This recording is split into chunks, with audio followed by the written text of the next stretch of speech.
Good afternoon. My name is Cheryl Grossman, and I have the privilege of serving as the state representative for the 23rd District here in Franklin County. I'm here to share with you a bill that I've introduced that I think is really important for the next generation of Ohio and how we prepare for some very, very sad situations.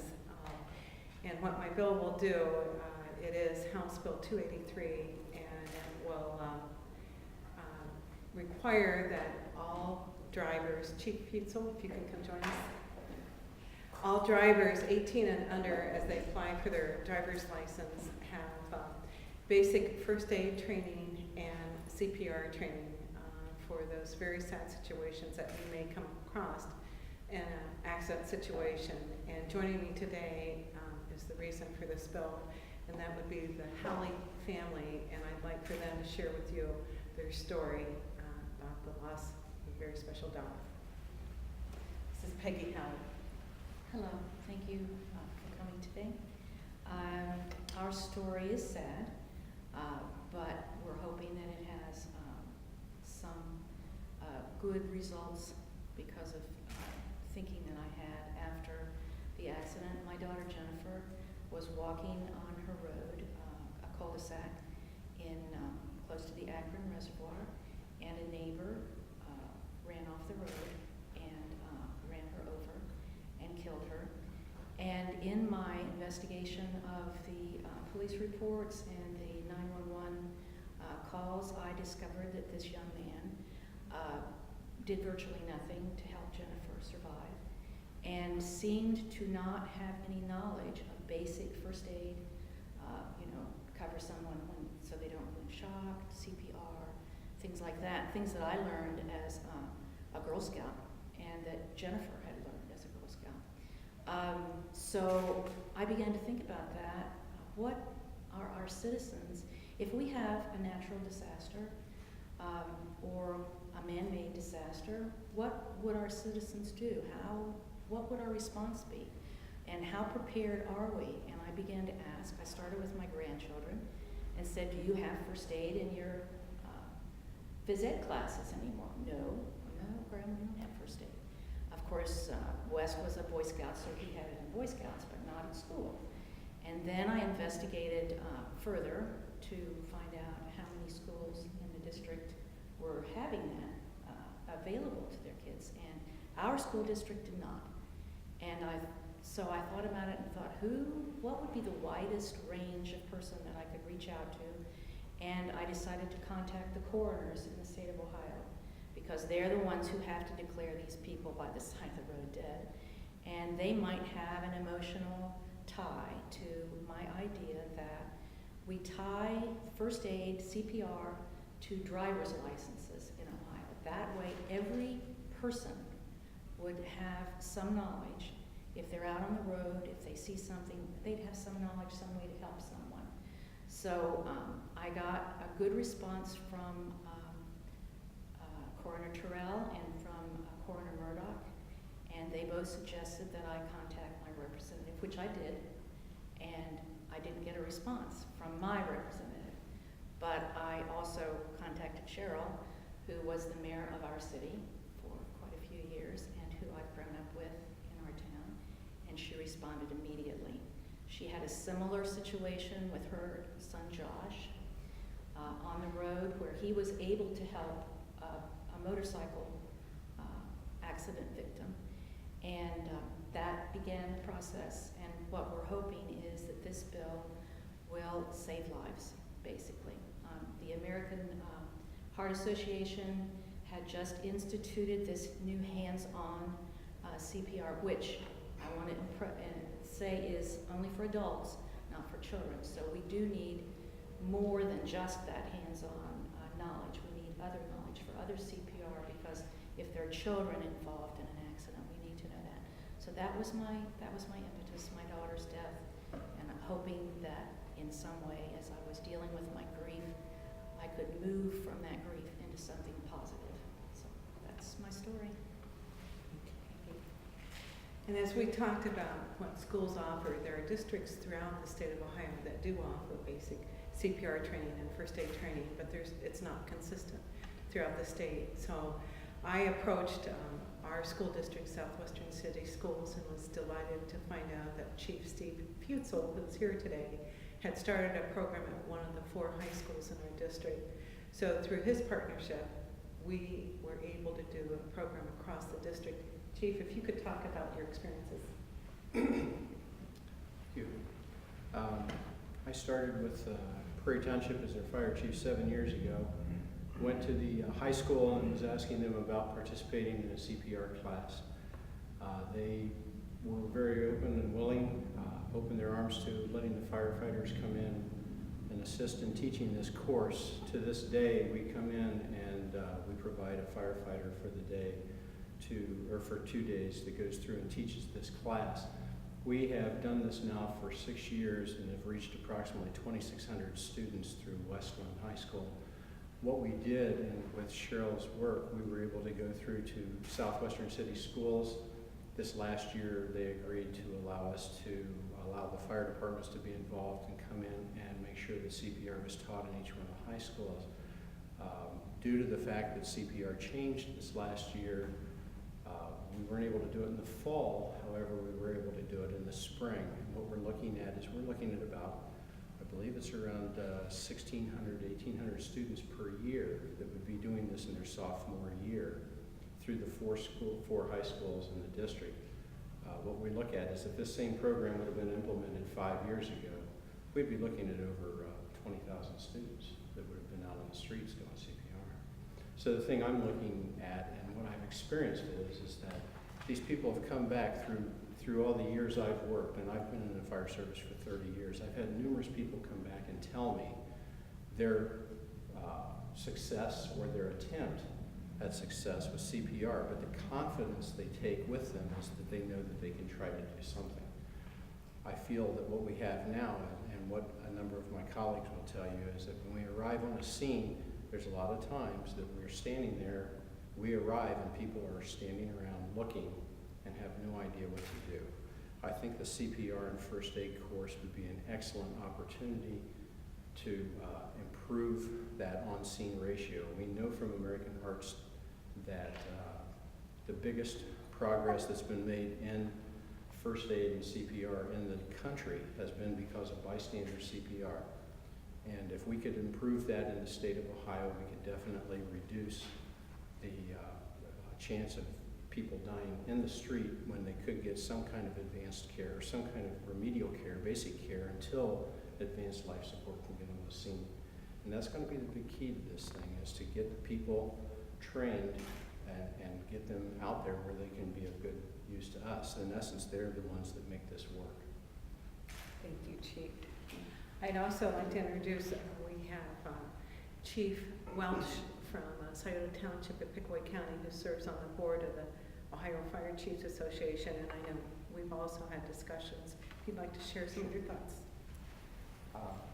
As Ms. Grossman mentioned, my name is Porter Welch. I'm Chief of the Scioto Township Fire Department in Pickaway County, and also one of the at-large board members of the Ohio Fire Chiefs Association.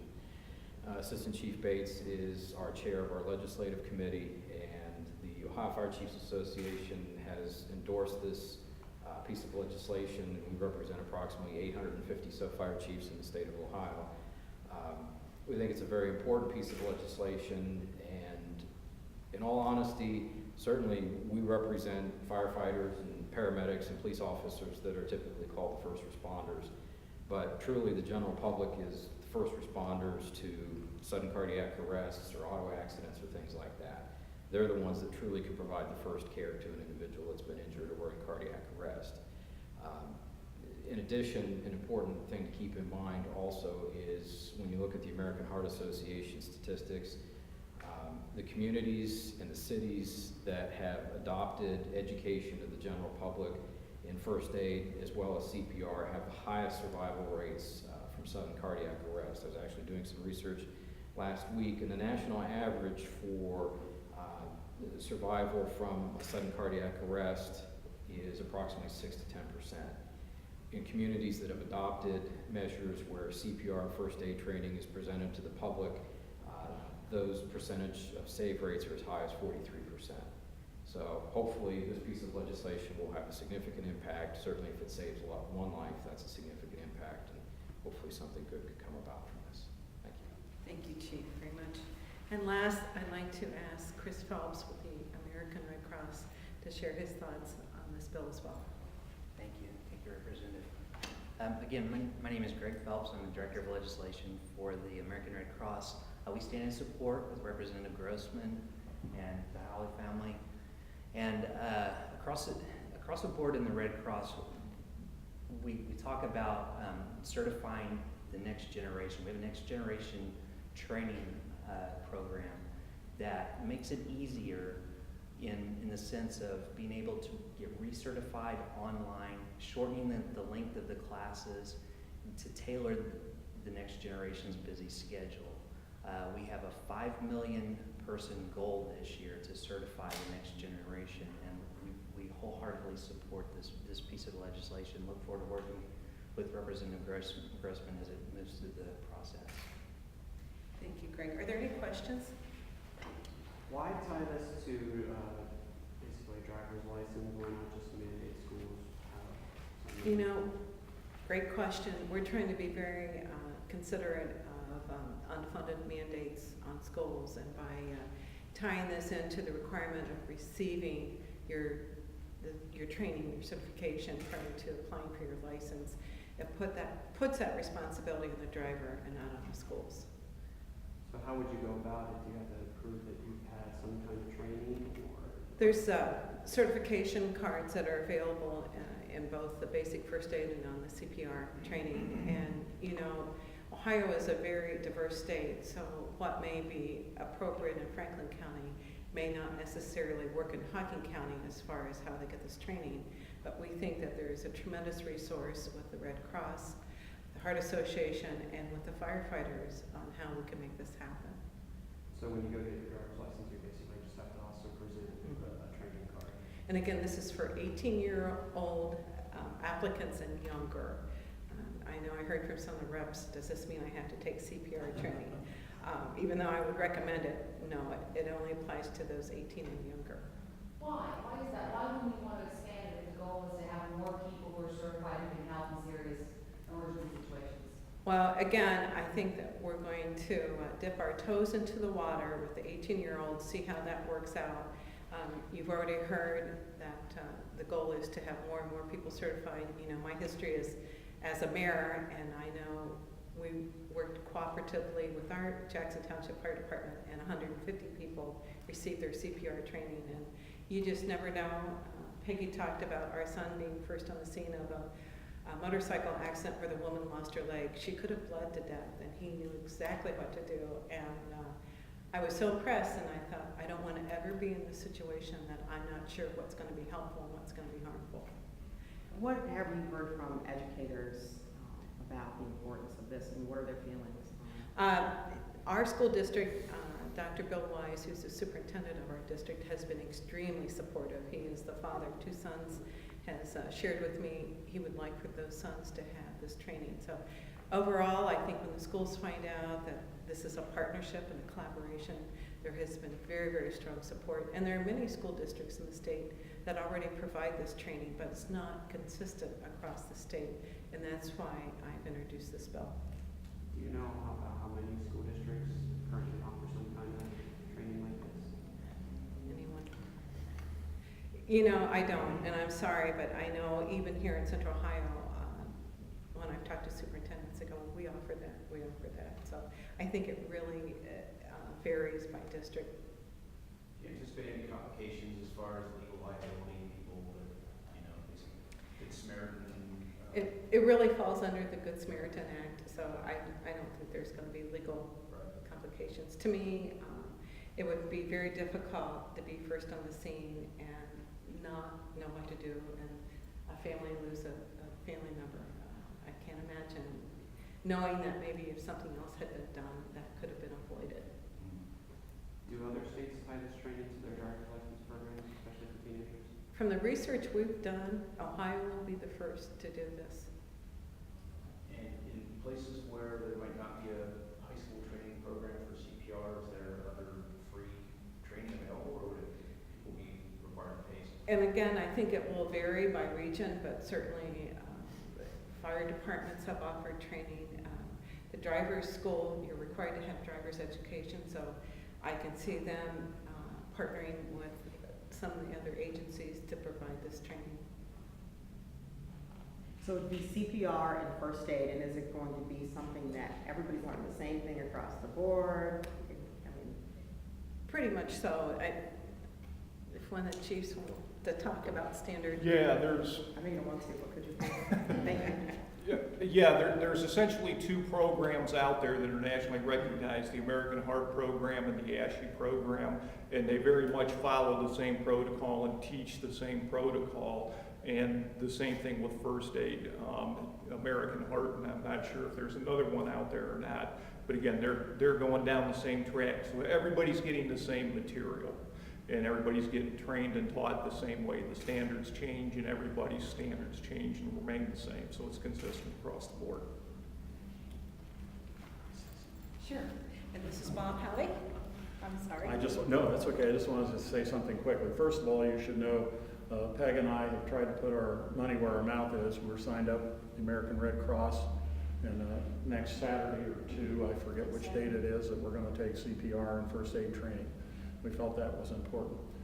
Peg, who's a lot stronger than I am, listened to the 911 tape, and this young man, and you folks have been there, cried out to God, and somebody help me, is she going to die? And then just stood there. And we think that, we don't know if he could have saved her, but we think that this could save other people. A friend of mine gave me a book when we lost Jennifer called When Bad Things Happen to Good People. And he maintained that when our universe was created, God created it out of chaos. But we don't know why. He did leave chaos. And you all have to deal every day with chaos. And it's there. And this is one way we can be of help. And finally, I would say, aren't we very, very fortunate to live in a great state like Ohio and a country like America where out of something tragic, something very good can happen. Thank you all for being a part of this. Any other questions? You might have some folks who would say it's great that people want to do this and that they personally want to do it, but is it really the government's role to tell them to get this kind of training? What would you say to folks who believe this is maybe broadening government a little too much? You know, you're always going to have that argument, and my response to, if we're able to avoid one tragic situation, one fatality, for someone to be equipped with the knowledge on what they can do to help, I think that far outweighs some big government watching over you. I'm a mother before I'm anything else. I don't want to ever be in a situation or have my children in a situation that someone could have helped avoid a tragedy. And we have before us a family that continues to hurt from their loss. And I think this is the right direction for us to go. I really do. Anything else? I want to thank everyone for being here on a Tuesday afternoon. I know this isn't nearly as exciting as the budget, but this is from our heart, and this is something that we've been working on for a long time, and I really do appreciate everyone's presence here. Really do. Thank you.